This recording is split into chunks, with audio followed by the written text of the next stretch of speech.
જે પિલર હતા તો એના મુખ્યત્વે જે છે એ 4 ભાગ રહેતા હતા. ચારે 4 ભાગના નામ તમને ખબર હોવી જોઈએ. પહેલા એકદમ નીચે બેઝ હોય એટલે કે પાયો હોય.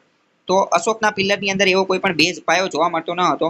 પર્શિયન પિલરની અંદર બેઝ જોવા મળતો હતો. એ બેઝ જે છે એ બેલ એટલે કે ઘંટાકાર હોય અથવા રેક્ટેન્ગ્યુલર લંબચોરસ હોય. આ જે છે આ બેલ આકારનો છે એટલે કે ઘંટાકાર પ્રકારનો છે. બરાબર. તો આમાં પહેલા તો બેઝ જોવા મળતો ન હતો.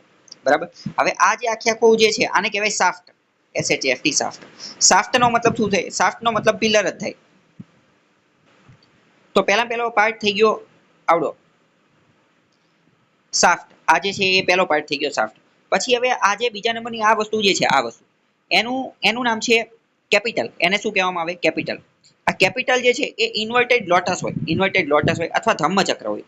ઇન્વર્ટેડ લોટસ એટલે કે ઊંધું કમળ. આને ધ્યાનપૂર્વક જોશો તો ખબર પડશે કે આ ઊંધું કમળ છે અથવા તો શું છે તો કે ધમ્મચક્ર હોય. અત્યારે આપણે ઇન્વર્ટેડ લોટસ રાખીએ. બરાબર. તો આને શું કહેવાય? આને કેપિટલ કહેવાય. આને કેપિટલ. એની ઉપર જે છે આ જે કેપિટલ જે છે એની ઉપર જે છે એ પાછું આ જે વસ્તુ જે છે અહીંયા એબાકસ હોય. એબાકસ. અને એની ઉપર સૌથી ઉપર જે છે એ આ એનિમલ ફિગર જે છે એ જોવા મળતી હોય. તો ટોટલ 4 પાર્ટ જે છે એ તમને ખબર હોવી જોઈએ. પહેલું તો બેઝ જે આમાં જોવા મળતો નથી એટલે ડાયરેક્ટ જે છે આપણે એની વાત કરીએ. આને શું કહેવામાં આવે? તો એક તો શાફ્ટ.